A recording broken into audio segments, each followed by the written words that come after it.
Welcome to Sri சமையல். இன்னைக்கு கருவேப்பிலை தொக்கு தான் பண்ண போறேன். வாங்க எப்படி பண்றதுன்னு பார்ப்போம். அப்படியே ஒரு பேன்ல 1 ஸ்பூன் கொத்தமல்லி, 1 ஸ்பூன் கடுகு, 1 ஸ்பூன் வெந்தயம்.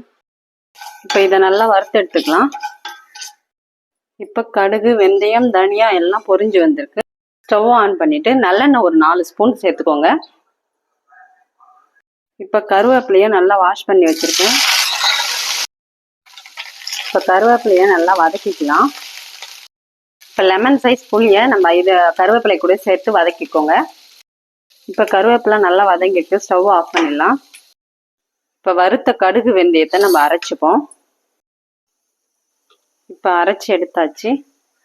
இப்போ கருவேப்பிலையை சேர்த்து அரைச்சிக்கலாம். இப்போ அரைச்சி எடுத்தாச்சு. இப்போ வரமிளகாய் 1/2 ஸ்பூன், ஒரு 1/4 ஸ்பூன் நாட்டு சக்கரை சேர்த்துக்கலாம், ஒரு 1/2 ஸ்பூன் சால்ட். இப்போ கொஞ்சமாக நல்லெண்ணெய் சேர்த்து நம்ம அரைச்சிப்போம். 2 ஸ்பூன் அளவுக்கு நல்லெண்ணெய் சேர்த்துக்கோங்க. 1/2 ஸ்பூன் கடலை, 1/2 ஸ்பூன் உளுத்தம்பருப்பு, 1/2 ஸ்பூன் கடுகு, 4 வரமிளகாய், கொஞ்சமாக கருவேப்பிலை, 10 பல்லு பூண்டு, கொஞ்சமாக பெருங்காயம். இப்போ அரைச்ச கருவேப்பிலையை நம்ம சேர்த்துக்கலாம்.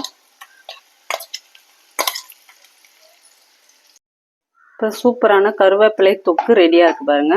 இப்போ ஸ்டவ் ஆஃப் பண்ணிடலாம். இது மாதிரி நீங்களும் உங்கள் வீட்டில் செஞ்சு பார்த்துட்டு எப்படி இருக்குன்னு கமெண்ட் பண்ணுங்கள். இந்த வீடியோ பிடிச்சிருந்தா லைக் பண்ணுங்கள், ஷேர் பண்ணுங்கள், சப்ஸ்கிரைப் பண்ணுங்கள்.